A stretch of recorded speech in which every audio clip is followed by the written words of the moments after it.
A brisk April breeze fluttered my jacket as I stood outside the cafe, waiting for my boyfriend Alex. We had planned to have a quiet lunch, and my heart danced with anticipation.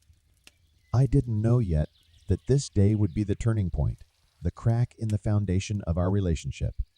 He walked in with a smile that never left his eyes. The conversation flowed, but there was an unspoken tension between us.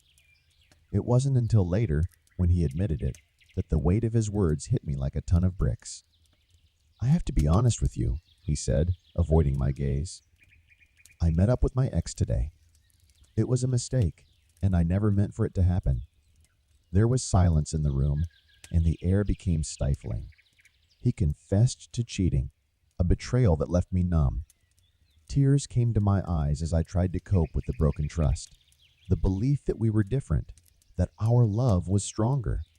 In the weeks that followed, Alex dedicated himself to rebuilding what he had destroyed. He saw therapists, apologized, and promised to change. Against my better judgment, I decided to give our relationship another chance. Months went by, and on the surface, things seemed to be getting better. We laughed, loved, and created a new story for us. But the wounds were deep, and echoes of his betrayal remained in the shadows of my mind. As the weeks passed, I found myself caught in an incomprehensible dance between desire and distress.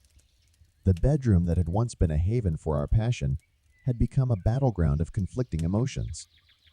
It was during one of these intimate encounters that the paradox revealed itself with alarming clarity. "Alex," I whispered, running my fingers down his back, "I need you to understand something. It's strange, but I can only get aroused by imagining you with her." He paused, a furrow forming on his brow. "What do you mean?" My voice shook as I tried to articulate the confusing sensation.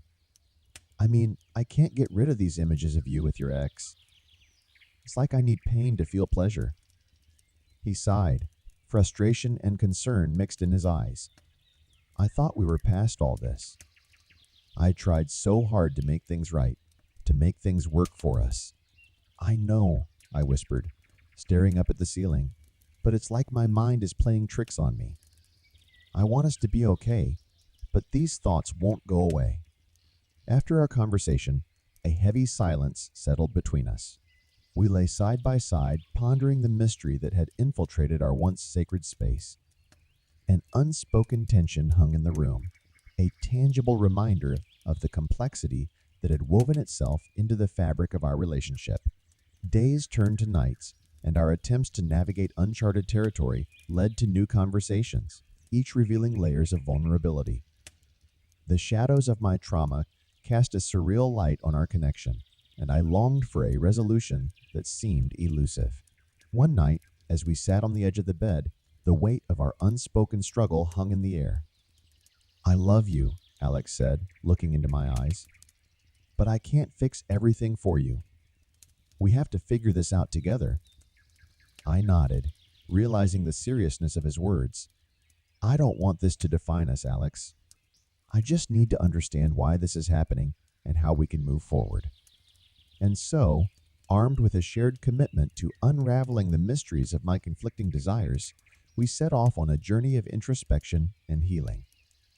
Little did we realize that the shadows of pleasure would lead us to the heart of our resilience, question the very essence of love, and rewrite the story of our intertwined lives.